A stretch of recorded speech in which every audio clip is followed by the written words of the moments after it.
union town from Burbank to LA. LA is a union town. This union card protects you, protects me, protects the workers in a way that nothing else does. Not the laws in the books, not the police or any enforcement. What happens on set, what happens at the workplace, you are protected by your fellow union sisters and brothers. That is who is there to protect you. I was out here day one on the WGA strike. This is the longest strike, I mean, any of us have lived through. It is beyond ridiculous what is being done at the studio level. The stalwart position that they have, the inability for them to even find some compromise, it is gross. It is gross. They have said publicly, that they want us to start losing our houses. You can give it a boo. You can boo that. Where do they live? When I knocked doors in the city of Burbank to get elected, the people who would answer were IATSE, Teamsters, SAG, AFTRA, WGA. These were union members who supported a union member to know that they wanted somebody in a position of power to push back against this corporate greed. And I will tell you, for the first time in the history of the city of Burbank, the mayor has refused any contact with the studios for 113 days. They don't know what to do with me. They keep calling saying, hey, we need to deal with our 100-year anniversary, and hey, we need permits. And I call them back and say, have you signed a deal yet? No, okay, no, call me back. Click.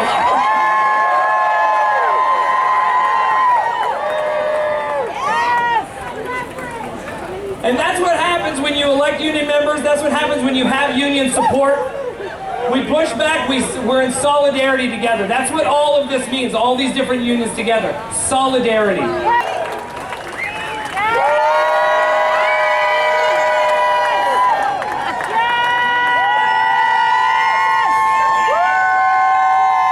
We survived a once-in-a-generation tropical storm, a hurricane, an earthquake, a hurricane, and we are here. We are showing up and standing up to the largest, the second largest media company in the world. Hurricanes and earthquakes are nothing compared to the force of SAG-AFTRA and the WGA striking at the same time.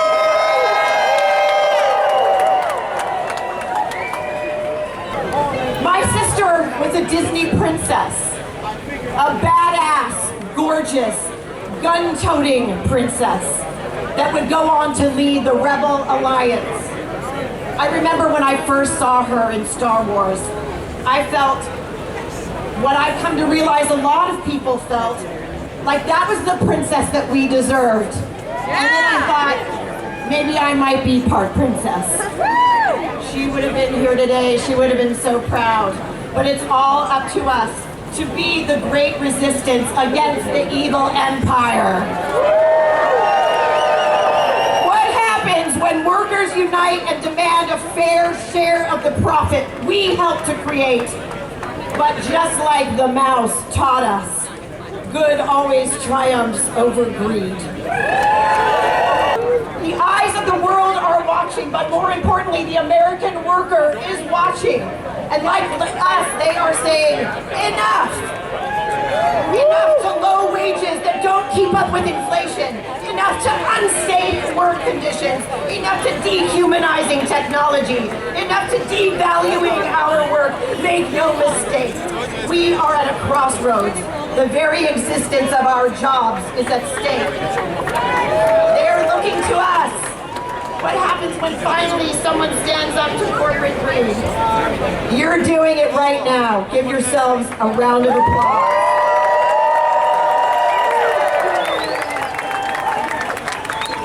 It's emotional up here. You know, the Irish tell the story of a man who arrives at the gates of heaven and asks to be let in. St. Peter says, of course. Just show us your scars. The man says, I have no scars. St. Peter says, what a pity. Was there nothing worth fighting for? Clearly, this union has found something worth fighting for, and it is very costly. If this were not so, we would be left to question its value. And so now we are called to support the union, support the leadership, and to stand together for the long haul, and to stick to it like a stamp. The studios are always seeing what is and asking why. Let us continue to dream things that never were and say, why not? In my closing remarks, I would like to offer a prayer by Tagore, the Indian poet laureate. We are called to help lift this nation up to that place where the heart is without fear and the head is held high, where knowledge is free, where the world has not been broken up into fragments by narrow domestic walls, where words come out from the depths of truth and tireless striving stretches its arms towards perfection, where the clear stream of reason has not lost its way into the dreary desert sands of dead habit, where the mind is led forward by thee into ever-widening thought and action into that heaven of freedom. Dear Father, let our country awake. Yes. Amen.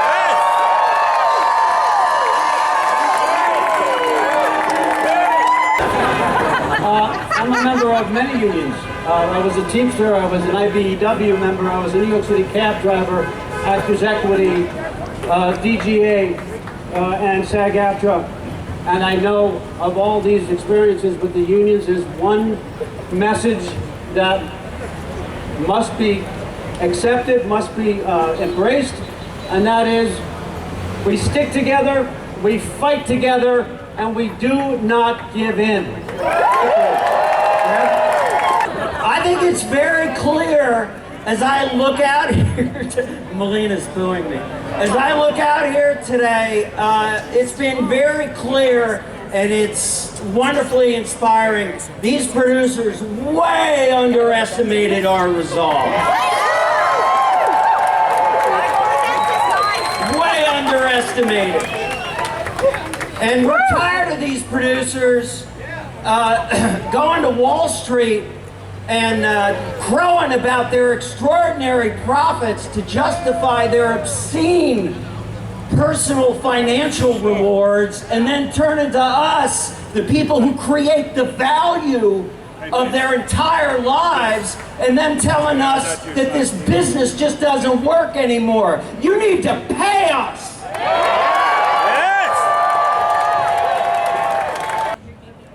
When I wanted to be an actor, when I was a little girl dreaming about this job, I thought there was no way that I could do this. Because I thought that being an actor, wanting to be an actor, meant you had to want to be famous. I thought that being an actor meant that you had to want to be on the cover of magazines and on big billboards. And to be honest with you, I didn't think that that was possible for me. I wasn't going to pursue my dream because I thought pursuing my dream meant reaching for the impossible. And then I learned about unions. I learned that there are people, communities of people, entire unions of people that were making a living being working actors. I learned that I didn't have to want to be famous. I could just pursue a career doing what I love to do, and I could raise a family and live a life doing that, being paid a fair wage. We have come to a point in our history where that is no longer possible. We've come to a point in our history where just being a working actor, coming to work every day, devoting oneself to this craft, dedicating oneself for the entertainment and the joy of others means I can't make a fair living. It's not okay. It's not okay for other people to benefit for our hard work and sweat. It's not okay for other people to benefit while we work 16-hour days. It's not okay for other people to benefit when we put our vulnerability and our hearts on the line. It's not okay for other people to benefit while we do the hard work. That's not okay. We deserve to be paid a fair wage. We deserve to be able to have access to health care. We deserve to be able to live a just life. We deserve to be able to be protected from machines pretending to be us. We deserve to be working artists and devote ourselves for the betterment of others and be paid fairly. Remember, you are the hero of this story. Every single one of you is the hero that's going to make this happen. We stand together. We don't give up. We make sure that we look out for one another. We have the potential to transform this industry. And we have the potential to save so many other workers. So many people don't know that we are standing on the front lines in this moment. They're coming for us first. They think they can come for the artists first, but we're not going to let them come for us because we're not going to let them come for anybody. We're going to protect workers. Thank you for being here today. Thank you for standing up for yourself. Thank you for standing up for each other. Stay strong. I was born in 1950. And I had been a union man my entire motherfucking woke life.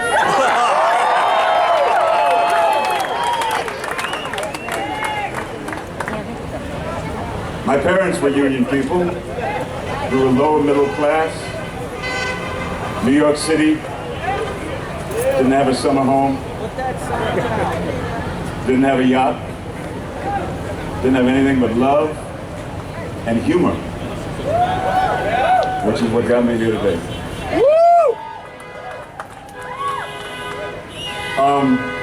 There's always been a tension between management and labor. We can see it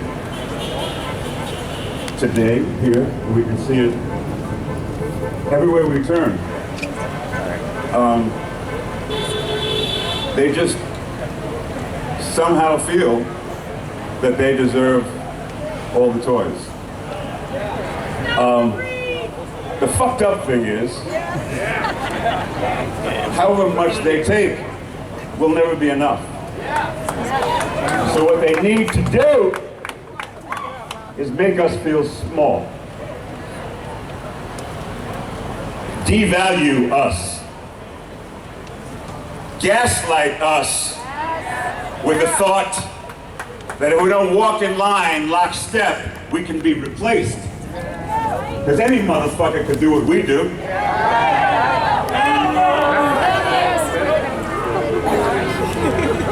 I don't think there's anybody here in this beautiful, beautiful crowd, which goes as far as the eye can see. I'm so moved.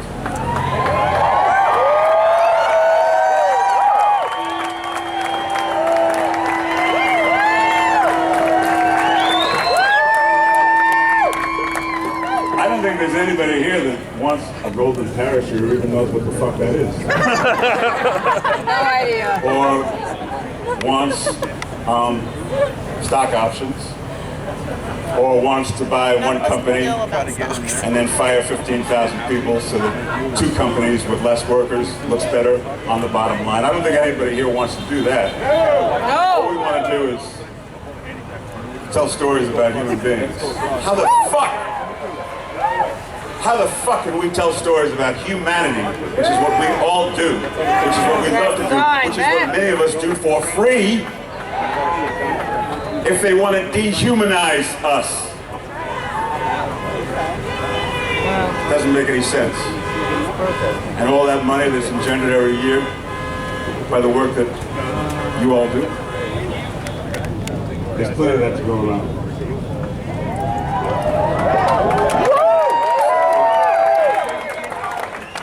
If they're claiming that they're losing money, they just made a fucked up model, that's all. Don't blame me for that. So true. Anyway, it was labor that built the middle class in this country. It was the middle class in this country that, to borrow a phrase, made America great.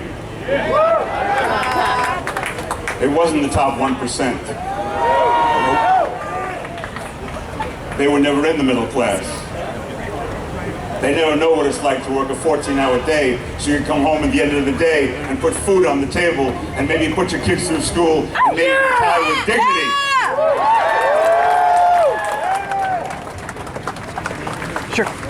That's what the middle class does. Nobody wants a motherfucking golden parachute.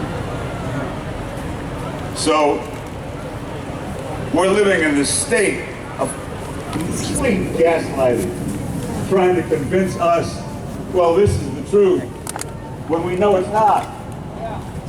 And God damn it, we're here because we're not going to take it anymore, are we?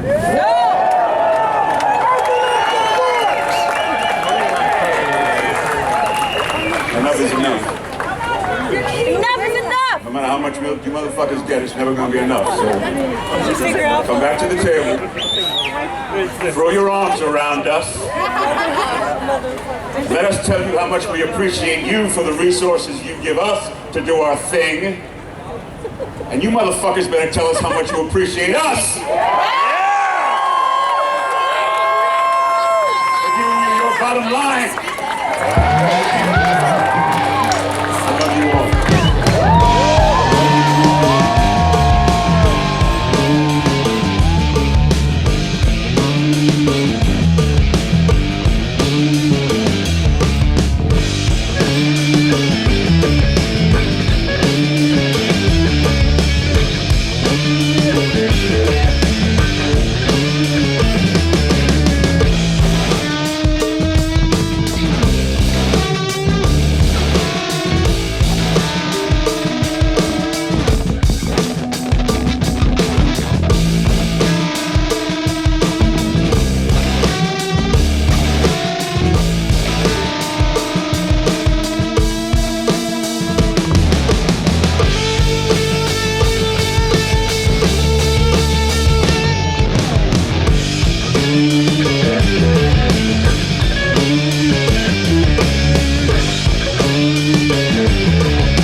What I do. You love what you do. We love what we do. And I'll tell you what, we will not let